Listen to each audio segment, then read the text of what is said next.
So, can I get a VA loan for a rental property? And the answer is typically no.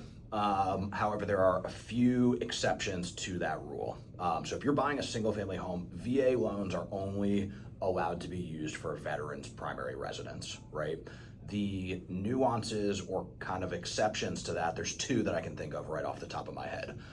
Number one is if you have a single family home that you purchased that you already have a VA loan on, right? You bought it, you lived in it, and then maybe this happens pretty commonly actually is you're redeployed to a different location. Like maybe you're on base in Fort Bragg in North Carolina, and you get redeployed, and they say, hey, you're stationed in California now.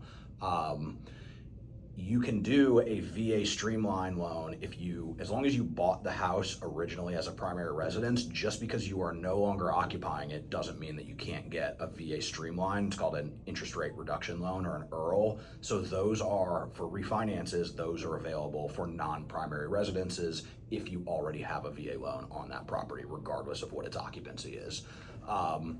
The other scenario is on a purchase, you do still need to live in one of the units, but if you were to buy a multifamily property, for example, let's just say a 4-unit property, you can get a VA loan as long as you are residing in one of those 4 units, and you are totally allowed to rent out the other 3.